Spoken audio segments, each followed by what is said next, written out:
সামনে আসছে রামনবমীর অনুষ্ঠান, তাই রাজ্যের কোথাও যাতে কোনো বিশৃঙ্খল অবস্থা না দেখা দেয় সেজন্য পুলিশ প্রশাসন থেকে পর্যাপ্ত ব্যবস্থা নেওয়া হচ্ছে।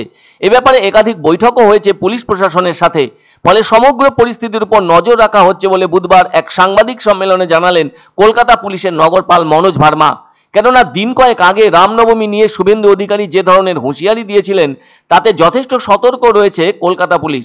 এদিকে কলকাতায় ধীরে ধীরে গরমও বাড়ছে। ওই দিক থেকে গুরুত্ব দিয়ে ট্রাফিক পুলিশের ডিউটি 6 ঘন্টা করে দেওয়ার কথা ঘোষণা করলেন নগরপাল মনোজ ভার্মা। এদিন কলকাতার পার্ক সার্কাস 7 পয়েন্টে 557 জন কলকাতা ট্রাফিক পুলিশ কর্মীদের হাতে সামার কিট বিতরণ করলেন নগরপাল। তার সঙ্গে ওই অনুষ্ঠানে উপস্থিত ছিলেন অ্যাডিশনাল সিপি ডিপি সিংহ, অ্যাডিশনাল সিপি শুভঙ্কর সিনহা সরকার সহ উচ্চপদস্থ পুলিশ আধিকারিকরা।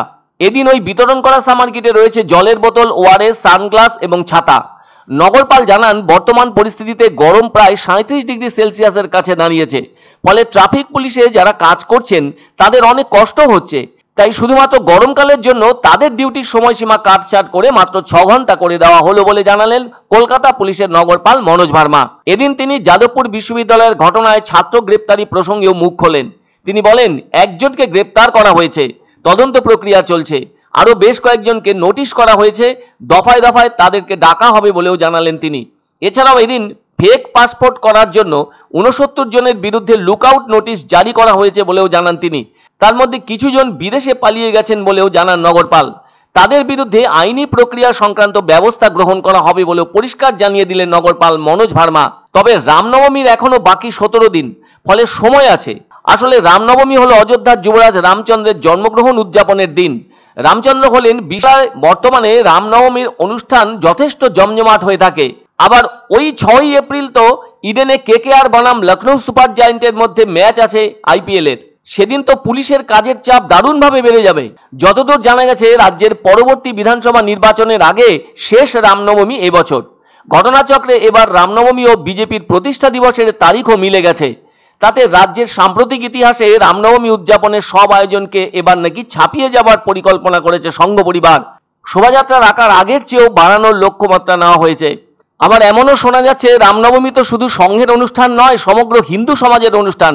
তাই সেই অনুষ্ঠান সামাজিকভাবে হতে পারে। তাই ওই রামনবমীকে ঘিরে পর্যাপ্ত ব্যবস্থাপনা থাকছে পুলিশের। না হলে ওই দিন একদিকে রামনবমীর অনুষ্ঠান, আবার সেই সাথে আইপিএল ম্যাচ ইডেনে থাকায় দারুণ চাপ হবে দুটো দিক সামলানো পুলিশের পক্ষে। কি হবে সেটা অবশ্য রামনবমীর দিন কয়েক আগে জানা যাবে। কেননা সবচেয়ে বড় কথা নিরাপত্তা। সেই নিরাপত্তাকে ঘিরে প্রশ্ন উঠতেই পারে। আসলে সেদিন পর্যাপ্ত পুলিশ মোতায়েন করা অসম্ভব হয়ে উঠতে পারে, যদিও এ ব্যাপারে যথেষ্ট চিন্তিত থাকতে হবে পুলিশ কর্তাদের। আইপিএল ম্যাচ কোনোভাবে পিছিয়ে গেলে অনেকটা হাঁফ ছেড়ে বাঁচার রাস্তা মিলবে কলকাতা পুলিশের কাছে। তো আজ থেকে আমরা ওদেরকে সামার কিট দিচ্ছি। রামনবমী এখনো টাইম আছে, আমরা প্রিপারেশন করছি। বিভিন্ন জায়গায় আমাদের মিটিং হয়েছে, এ নিয়ে অনেক ডিসকাশন হয়েছে। অ্যান্ড কারেন্ট যে সিচুয়েশন আছে তার উপর আমরা নজর রাখছি।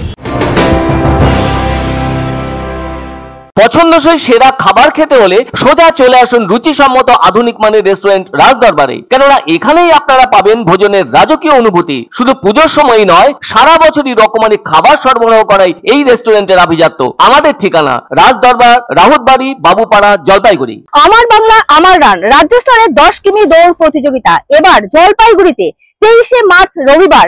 ব্যবস্থাপনায় ওয়েস্ট বেঙ্গল অ্যাথলেটিক্স অ্যাসোসিয়েশন, সহযোগিতায় জলপাইগুড়ি ডিএসএ এবং town club, media partner channel Bangla. আমার বাংলা আমার রান রাজ্য স্তরে 10 কিমি দৌড় প্রতিযোগিতা এবার জলপাইগুড়িতে 23শে মার্চ রবিবার। ব্যবস্থাপনায় ওয়েস্ট বেঙ্গল অ্যাথলেটিক্স অ্যাসোসিয়েশন, সহযোগিতায় জলপাইগুড়ি ডিএসএ এবং town club, media partner channel Bangla. এক অন্য অনুভূতির স্পর্শ পাওয়া যায় রয়কো ব্র্যান্ডের গেঞ্জি ও জাঙ্গিয়ায়। তাই ছোট বড় সবার পছন্দ রয়কো গেঞ্জি ও জাঙ্গিয়া। প্রস্তুতকারক জয়মনি হুঁশিয়ারি, কলকাতা।